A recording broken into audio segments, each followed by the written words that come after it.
오늘도 목사의 소리가 아니라 하나님의 음성 듣고 여러분의 영혼이 샘을 얻기를 주 이름으로 축원합니다. 우리 하나님은 영원히 살아계신 분이십니다. 과거에도 계셨고 지금도 계시며 장차 오실 영원한 하나님이시라고 말씀을 합니다. 요한계시록 1장 8절입니다. 시작. 주 하나님이 이르시되 나는 알파와 오메가라. 이제도 있고 전에도 있었고 장차 올 자요 전능한 자라 하시더라. 아멘. 이와 같이 예수 그리스도 우리가 섬기는 예수님도 이 땅에 육체로만 오신 분이 아니라 영원한 하나님의 아들이시라는 거지요. 히브리서 13장 8절입니다. 시작. 예수 그리스도는 어제나 오늘이나 영원토록 동일하시니라. 아멘. 그러므로 모든 만물과 피조물은 하나님에 의해서만 존재하는 겁니다. 우리가 이 세상을 살아가면서 깨닫는 것은 이 세상에는 두 가지, 살아가는 존재와 살리는 자, 그런 존재가 있다는 사실이에요. 사람의 육체를 살리기 위해서는 땅이 있어야 합니다. 물이 있어야 하고 음식이 있어야 하고 각각 우리가 살아가는 그런 조건에 맞는 공기와 이런 것들이 공급되지 않으면 아무도 살아갈 수가 없는 겁니다. 그러므로 우리가 세상에 살아가면서 의식주의 문제를 해결하면서 살아가기를 원한 것 같이 우리가 그냥 사는 것이 아니라 살려주는, 살아가게 하는 그런 살리는 그런 존재가 있다는데 그분이 누군가 하나님이시라 하는 겁니다. 그러므로 성경은 우리에게 영적으로도 마찬가지로 고린도전서 15장 45절 보면은 기록된 바 첫사람 아담은 생명이 되었다, 사는 영이 되었다함과 같이 마지막 아담은 살려주는 영이 되었다라고 말씀을 합니다. 사도행전 17장 24절에서 25절을 보면 우주와 그 가운데 있는 만물을 지으신 하나님께서는 천지의 주제시니 손으로 지은 전에 계시지 아니하고 그런 집이나 그런 건물을 말하는 게 아니죠. 또 무엇이 부족한 것처럼 사람의 손으로 섬김을 받으시는 것이 아니니 이는 차라리 만민에게 생명과 호흡과 만물을 친히 주시는 이심이라 라고 말씀을 합니다.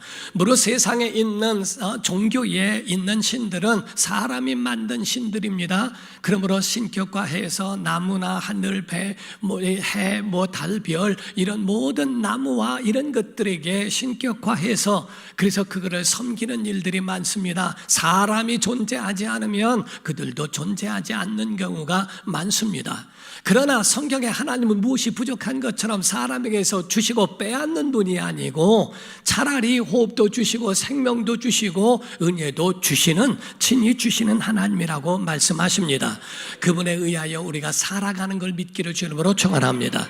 그러므로 사람은 교만하지 말라는 거예요. 인간은 연약한 존재이기 때문에 어떤 상황에서든지 교만하여 사람을 무시하고 사람을 이렇게 저렇게 인격 모독하는 그런 일이 없도록 하라는 겁니다. 그러나 반대로 인간이 연약한 존재이지만은 하나님과 함께하면, 하나님 안에 있으면 그 사람은 망하지 않습니다. 하나님이 그를 통하여 큰 역사를 이루어 주실 줄로 믿습니다. 그러므로 여러분과 제가 이 땅에 살아가면서 교만할 것도 없고 좌절하거나 그리고 실망하거나 낙심할 이유가 없다고 하는 겁니다. 다만 신앙인들이라면 하나님 안에 거하여 하나님을 찾고, 아멘, 하나님을 만나고 하나님을 따라가면 살 수 있습니다. 희망이 있습니다. 우리가 이 땅에 살아갈 때 많은 어려움이 있다 할지라도 우리가 그 모든 것들을 극복할 수 있다는 거죠. 우리 중세에 있는 사람들은 포르투갈이 이 지구의 끝이라고 생각했던 적이 있다는 겁니다.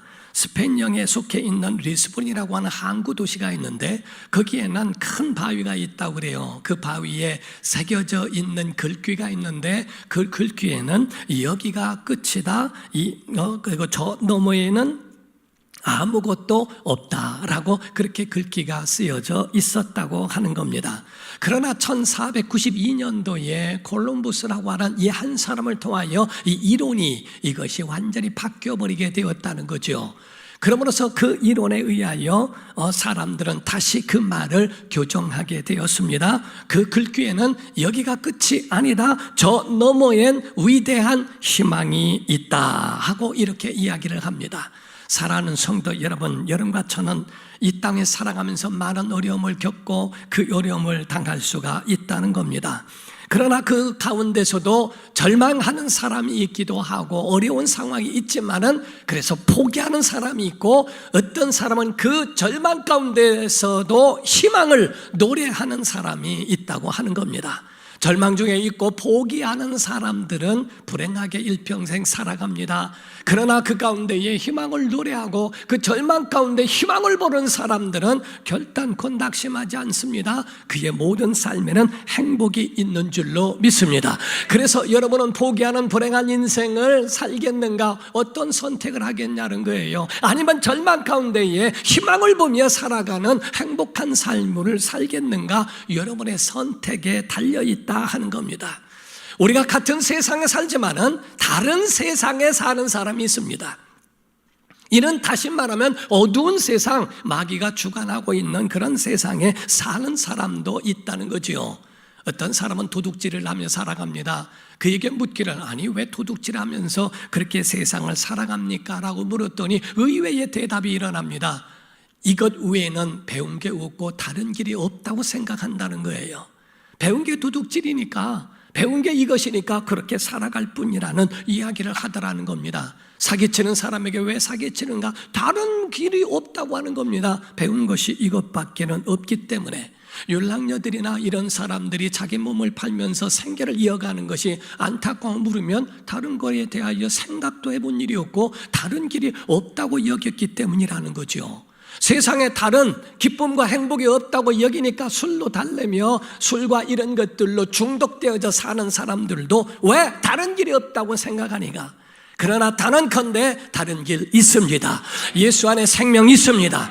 요한복음 14장 6절입니다. 시작. 예수께서 이르시되 내가 곧 길이요 진리요 생명이니 나로 말미암지 않고는 아버지께로 올 자가 없느니라. 아멘. 사랑하는 성도 여러분, 예수 안에 길이 있습니다. 진리가 있고 생명이 있습니다. 그 앞으로 돌아오면 사는 줄로 믿습니다.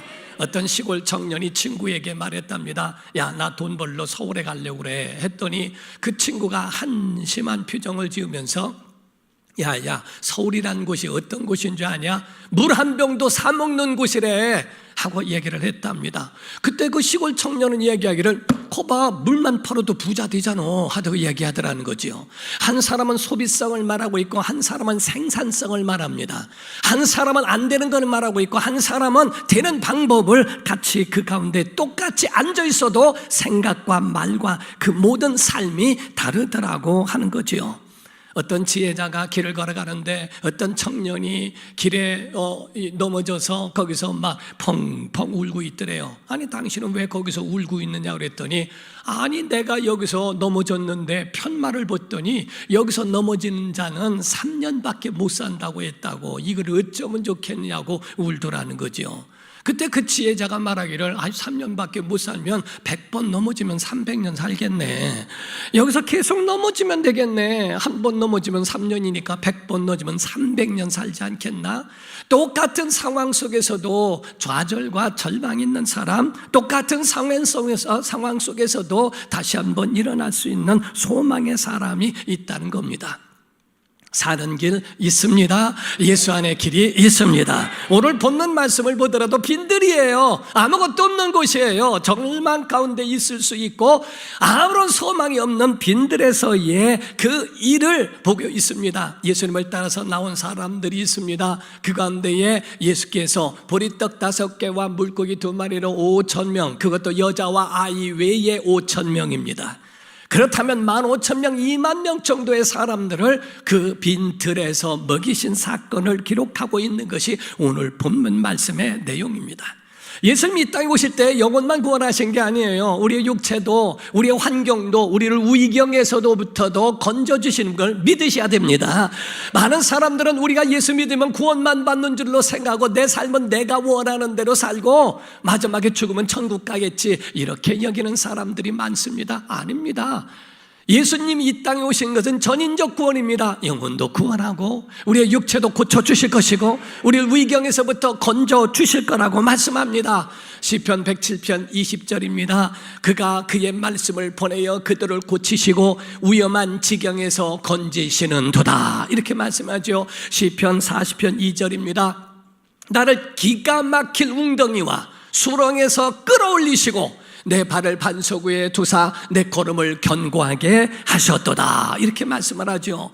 정말 우리가 살아가다 보면은 기가 막힐 그런 웅덩이 같은 일들이 얼마나 많습니까? 빠져나올 수 없는 그런 사면초가여 진퇴양난 속에서 여기서 옴짝달싹 길이 없고 보여지는 어떠한 희망이 없는 그런 상황들도 있지만은 그 기가 막힐 웅덩이에서부터 건져주시고 그 가운데서 수렁에서부터 우리를 그 가운데에 끌어주신다라고 성경은 말씀을 합니다.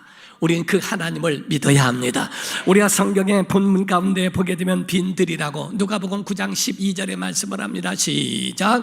날이 저물어 가매 12사도가 나와 여짜오되 무리를 보내어 두루 마을과 촌으로 가서 유하며 먹을 것을 얻게 하소서. 우리가 있는 여기는 빈들이니이다. 아멘. 여기서 말씀하기를 우리가 있는 이곳은 빈들입니다. 아무것도 없습니다. 여기서는 아무런 소망이 없습니다. 어디 가서라도 먹고 오게 하는 게 어떨까요? 라고 하는 그런 제안을 하게 되지요.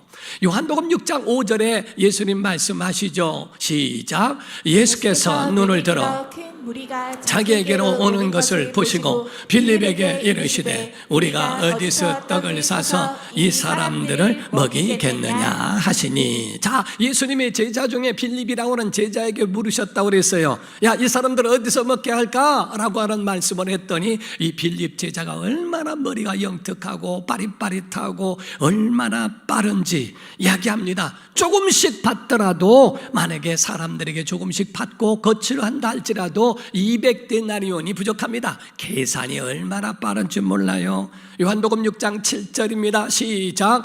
빌립이 대답하되 각 사람으로 조금씩 받게 할지라도 200데나리온의 떡이 부족하리이다. 여기서 말씀했던 데나리온이라고 그랬는데 한 데나리온이 사람의 장정의 하루 품삯입니다.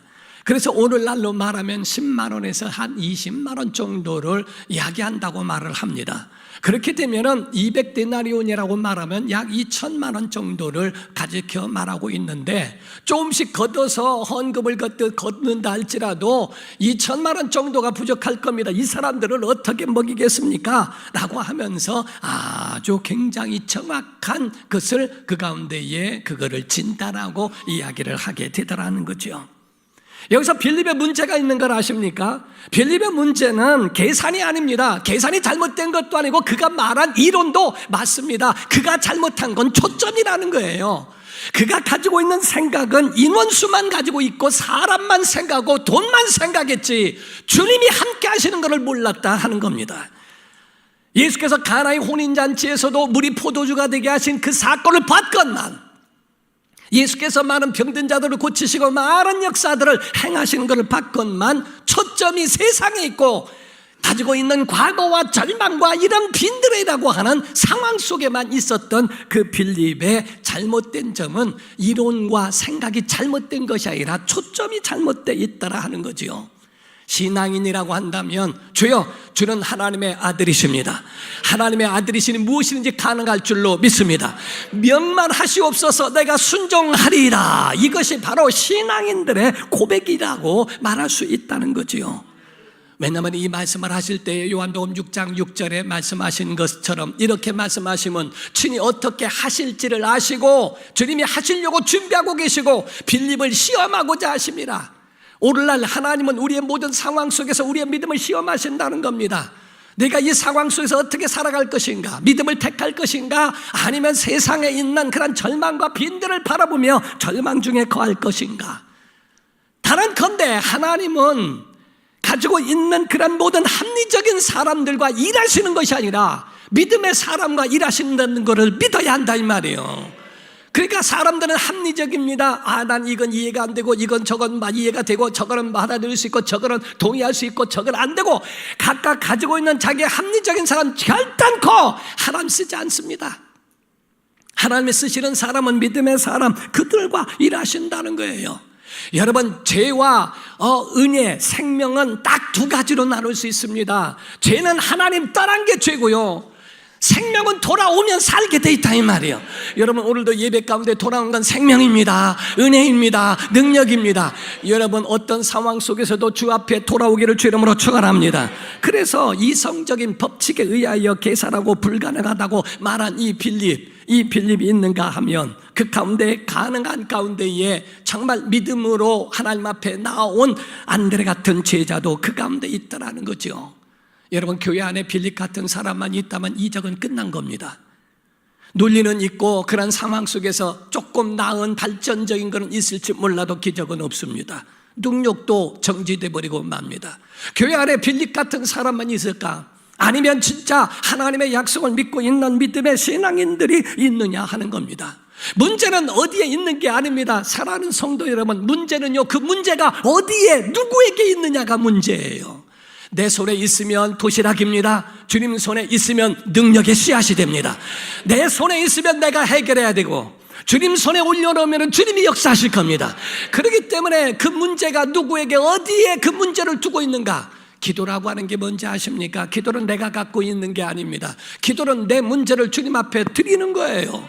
그분 앞에 드려서 그분이 해결하시도록 내 문제를 맡기는 건데, 오늘날 많은 세월 동안에 내가 그 문제를 들고 있고 내가 그 문제를 해결하려고 그러고 이 문제 가운데는 전혀 가능성이 안 보입니까? 내가 가지고 있어서 그래요. 주님 앞에 도시락을 맡기든 내 문제를 맡기는 것, 이게 믿음이고 이게 신앙이라고 하는 거거든요. 주님은 자기가 주인 되지 않고는 결단코 일하지 않습니다. 가나의 혼인잔치집에서도 손님으로 계실 때에 포도주가 떨어져도 전혀 관계가 없어요. 그때 마리아가 와서 말합니다. 포도주가 떨어졌다. 아니, 나와 무슨 상관이 있습니까? 나는 손님인데 나하고 아무 상관없다는 거죠. 그때 마리아가 말합니다. 무슨 말씀을 하시든지 그대로 행하라. 주인으로 모시는 순간에 주님이 일하시기 시작합니다. 사랑하는 성도 여러분, 주님을 손님으로 아무 상관없게 만들지 마세요. 그분을 여러분의 주인으로 모시기를 주 이름으로 축원합니다. 여기서 말씀하고 있는 보리떡 5개와 물고기 2마리, 우리가 보리떡을 아셔야 돼요. 이 보리떡이라고 하는 것은 사실 우리가 말하는 가난한 사람들이 마치 쌀겨와 이런 것들, 밀가루나 이런 반죽을 해가지고 개가지고 만든 개떡입니다. 우리가 개떡이라고 얘기하니까 개가 먹는 떡이라고 그러는데 그게 아니고 개 가지고 만든 떡이라 이거예요. 그러니까 가난한 사람들이 얼마든지 흔하게 먹을 수 있는 작은 그런 떡, 그것이 바로 가난한 사람들의 양식이 개떡이라고 같은 이 보리떡이라고 말합니다. 두 번째가 물고기를 말하는데 이 물고기는 두 가지로 표현할 수 있어요. 하나는 익두스라고 표현합니다. 익두스는 그걸 팔아서 이물을 남길 수 있는, 장사할 수 있는 상품 가치가 있는 그것을 익두스라고 표현을 합니다. 그러나 많은 곳에서 해안에서는 전부가 다 거기에 대한 문화가 있는 것처럼 아주 작은 것은 더 클 수 있도록 바다에 던져줍니다. 그리고 상품 가치가 있는 좋은 큰 고기들은 잡아서 그거를 팔고 할 수 있도록 만듭니다. 그러니까 제대로 된 상품화된 거는 익두스라고 하고, 작은 것들에 대하여서는 그거는 바다에 던지는데, 여기서 옵사리온이라고 하는 것은 상품 가치는 없고, 그리고 그러자니 너무 작아서 바다에 던지기는 그렇고 라고 하는 어중간한 것을 옵사리온이라고 합니다. 이것을 항구에다가 던져주고, 그래서 고아와 과부들이나 이런 사람들이 공짜로 그거를 주워다가 먹을 수 있도록 그렇게 배려한 그것을 옵사리온이라고 표현합니다.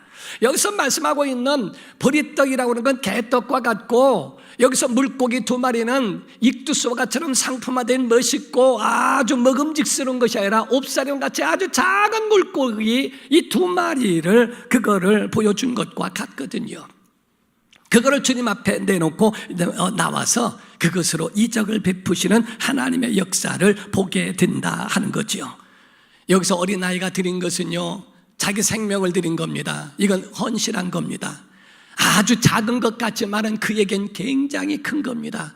제가 중학교 3학년 때 주님을 만나고요, 그때 너무 큰 은혜를 받고 그 가운데 내 전 재산을 드렸습니다. 6,000원이었습니다. 그러나 그 6,000원은 제게는 전 재산입니다. 어린아이가 도시락을 드렸다고 하는 것은 이거는 아주 작은 게 아닙니다. 자기가 가지고 있는 전부를 주 앞에 헌신한 거와 같더라는 거지요. 요한복음 6장 8절에서 9절입니다. 제자 중 하나 곧 시몬 베드로의 형제 안드레가 예수께 여짜오되 여기 한 아이가 있어 보리떡 5개와 물고기 2마리를 가지고 있나이다. 그러나 그것이 이 많은 사람에게 얼마나 되겠사옵나이까? 라고 말씀합니다. 이적의 시작은 어린아이의 헌신, 그의 손으로부터 시작되어졌다 하는 거죠. 작은 것, 아주 우리가처럼 먹음직스러운 큰 떡이 아니라 작은 보리떡 5개 작은 것을 가지고 오고 옵살이 온 그 물고기 2마리를 가져와서 주 앞에 드려졌던 그 어린아이가 드렸던 그 떡을, 그리고 그 물고기를 가르쳐 말씀합니다. 어린아이에게는 작을지라도, 사람이 볼 때는 작을지라도 주님이 받으셨을 때는 전부의 거를 받으셨고, 마치 과부가 2 렙도를 드린 것처럼 그런 생활비 전부를 드렸느니라 라고 말씀하셨던 것처럼 그의 헌신을 주님이 받으셔서 큰 역사를 일으키셨다 하는 겁니다. 사랑하는 성도 여러분, 하나님은 전능자이십니다. 무에서 유를 만드시는 줄로 믿습니다. 돌을 들어 한 아브라함의 자손을 만드실 수 있고요, 작은 것으로도 큰 역사를 일으키실 수 있는 분이라는 거예요. 해를 중철에 머물게 하시기도 하고, 홍해를 가르시기도 하고, 메추라기를 아마 순간에 불어오기도 하고 하는 그러한 역사를 이루시죠. 작은 것 가지고 큰 역사를 이룬 것이 성경에도 많습니다. 소년 다윗이 물맷돌 가지고 그 5개를 가지고 와서 큰 골리앗을 때려 눕히질 않나, 기도원의 300용사가 미디안을 쳐서 이기지를 않나, 삼손의 손에 들려진 나귀의 턱뼈로 1000명을 이기지를 않나, 엘리야의 작은 기도가 선만한 구름을 일으켜서 큰 비를 몰고 오질 않나. 하나님의 역사는 이와 같이 엄청난 큰 역사를 일으킵니다. 엘샤다이, 전능의 하나님이 우리의 하나님인 줄로 믿으셔야 됩니다. 그렇게 믿는 자는 희망이 있어요. 정말 하나님이 그에게 함께 하시는 놀라운 역사가 있습니다. 작은 것들이 있어도 드리기만 하면 큰 역사가 일어날 텐데, 자기에게 가지고 있는 달란트, 은사, 재능, 이러한 그러한 것이 엄청나게 많이 있는데도 이거를 숨기고 있고 소멸하고 있고 하나님 앞에 드리지 못한다는 것이 얼마나 아쉽고 안타까운지 몰라요. 이 어린아이는 이거 드려서 될까? 내비둬 안 해 하고 그것을 뒤로 돌린 것이 아니라 작더라도 주 앞에 가지고 오고 작더라도 주 앞에 드렸다고 하는 이 용기가 주님으로부터 큰 역사를 이루는 마중물이 되게 하시고 종자가 되게 하시고 씨앗이 되게 하는 그러한 역사를 주님이 이루신 건 어린아이가 한 게 아닙니다. 주님이 하신 겁니다. 엘리야가 사렙다 과부에게 3년 6개월 동안에 내려진 그 가뭄 가운데에 사렙다 과부의 집을 찾아가게 되죠. 한 번 먹고 죽을 수밖에 없는 양식이 떨어져 있는 가정에 너 그거 먹을 때 나 좀 줄 수 있니? 라고 묻죠. 우리가 이거 마지막 겁니다. 그래 알아. 그러나 나에게 좀 줬으면 좋겠다. 거기에 자기들 먹을 때 이거 먹고 죽으나 안 먹고 죽으나 똑같지 않을까? 거기에 대하여 나눠서 바로 나누게 됩니다. 나누어 하나님의 사람에게 주게 되죠. 그걸 먹고 축사를 합니다. 축복을 했더니 그 가운데에 가뭄이 끝나는 날까지 가루통에 가루가 떨어지지 아니하고 기름병에 기름이 마르지 않습니다. 하나님 앞에 작은 것도 드리니까 큰 역사가 일어나게 하시더라 이게. 도시락을 보더라도 보십시오. 우리가 성경에 나와 있지 않지만 도시락을 준비했던 어머니의 헌신도 헌신 아닙니까? 어린아이에게 이거 가지고 주님을 따라다녀라. 그분은 구세주란다. 그분의 입술에서 나오는 말씀 하나도 놓치지 말고 그분이 말씀하시는 그 말씀을 그대로 받아들이고 꼭 붙어 다녀야 된다라고 하는 그의 어린아이의 손에 쥐어졌던 그 도시락을 싸준 어머니의 그것도 헌신이 아닌가. 바로 이적의 통로는 안드레에게 있다는 겁니다. 빌립같이 안 됩니다. 부족합니다. 불가능합니다. 모자랍니다. 200데나리온이나 모자랄 겁니다 라고 말했던 빌립이 있는가 하면, 안드레 같은 사람은 이 어린아이가 가지고 있는 이것을 주님께 가져왔습니다. 이게 얼마나 되겠습니까? 라고 가져오게 됩니다. 여러분, 살 수 있는 방법을 알려드릴까요? 작은 문제든 큰 문제든 여러분, 좋은 것이든 안 좋은 것든 주님께 가져오면 삽니다. 여러분, 작은 도시락이라도 드리니까 큰 역사를 일으키죠. 문제도 주 앞에 올려놔 보세요. 주님이 고쳐주시게 돼 있습니다. 하나님이 하시는 그 놀라운 역사가 작은 것 같지만은 주 앞에서는 엄청난 일이 일어나요. 주께서 기도하실 때에 소위 작은 보리떡 개떡 놓고 기도하신 게 아닙니다. 예수님이 축사하실 때는 온 5천 명이 나는, 아니 몇만 명 되는 사람들 앞에서 하시는 대표 기도요, 축복 기도였다 하는 거죠. 그 축복의 기도가 5천 배로 늘어났어요. 그래서 5천 배 아니 몇만 배가 되어져서 그들을 먹고 하기에 조금도 부족함이 없게 하셨다는 거죠. 믿음이라고 하는 것은요, 된 다음에 믿는 게 아닙니다. 될 줄 믿는 겁니다. 과학은 된 다음에 믿는 거지만은 신앙은 된 다음에 믿는 것이 아니라 믿어야 된다는 거예요. 그래서 성경에 하나님은 먼저 정답을 알려주지 않으세요. 그것에 대하여 너의 믿음이 어떠한가를 보시고 믿음이 있으면 되게 하시고 그 역사를 보시겠다고 하는 거죠. 유명한 말씀입니다. 요한복음 11장 40절입니다. 시작. 예수께서 이르시되 내 말이 내가 믿으면 하나님의 영광을 보리라 하지 아니하였느냐 하시니. 아멘. 바로 이와 같이 내 말이 내가 믿으면 하나님의 영광을 보리라. 믿지 않으면 하나님의 영광을 볼 수 없다는 거죠. 영광을 보고 믿는 건 누구는 못 믿습니까? 그러나 믿지 않는 자에게는 그 영광이 가리워져 있다는 사실이에요. 그래서 우리가 맥주 감사주일과 같은 그러한 감사절이 무슨 의미가 있는가? 감사절에 드려지는 감사의 의미는 두 가지가 있어요. 하나는 주신 은혜입니다. 지금까지 지내온 것 하나님의 은혜인 줄 믿으시면 아멘 하세요. 이것에 대하여 감사하는 것이고, 두 번째 감사는 앞으로 주실 줄 믿고 기도하는 겁니다. 거기에 대한 감사가 두 번째 감사라고 표현합니다. 이걸 일명 가르쳐 가불신앙, 가불감사라고 표현합니다. 우리가 원칙은 내가 일한 다음에 그 싹쓸 받는 것이 원칙이죠. 그러나 어떤 때는 가정에 어렵고 먹을 것이 없고 상황이 어려워서 내가 한 달 동안 일을 할 테니까 먼저 주시면 안 될까요? 그거를 가불이라고 표현합니다. 앞으로 있어야 할 것에 대하여 하나님 앞에 미리 감사, 하나님이 나에게 큰 은혜 주실 줄 믿고 미리 심는 겁니다. 곡식이 오기 전에 내가 그거를 심어야 그것을 얻지 않겠어요? 이와 같은 하나님 앞에 미리 드려지는 감사로 인하여 주시는 하나님의 은혜를 말씀합니다. 주님이 어떤 일을 행하셨습니까? 요한복음 6장 11절입니다. 예수께서 떡을 가져 축사하신 후에 앉아있는 자들에게 나눠주시고 물고기도 그렇게 그들의 뭐대로 원대로 주시니라. 그랬더니 12절에는요, 그 가운데 그들이 배불리 먹고, 이렇게 되어 있습니다. 원대로 주시니라. 그랬더니 배불리 먹고 12리 광주리가 바구니가 남았다, 이렇게 되어 있습니다. 하나님은 우리에게 모자르게 역사하지 아니하세요. 우리에게 가진 모든 것들을 다 채우고도 남음이 있게 하신다는 거죠. 우리 교회가 여기에 오기 이전에는 여기가 빈들이었습니다. 화영벌지였어요. 아무것도 없었어요. 아파트가 지어지고 있고 그리고 있었을 때 우리가 먼저 막 지어가고 있었던 거였습니다. 그때에 아무것도, 그때는 뭐 주차장도 아주 걱정할 거 없어요. 다 주차장이요. 그런데 300평 되는 건물에서 기도를 하는데 거기서는 주차 시설 자체가 2대, 3대, 5대가 제일 많이 할 수 있는 주차장 시설이었습니다. 연건평 300평 되는 그곳에서 하나님이 제게 비전을 보여주세요. 이것 가지고 할 수 있지도 않고 몇 년 뒤에는 이건 할 수도 없다. 작은 그릇에다가 아무리 담아봐야 전부 흘러가고 다 쏟아지는 것뿐이다.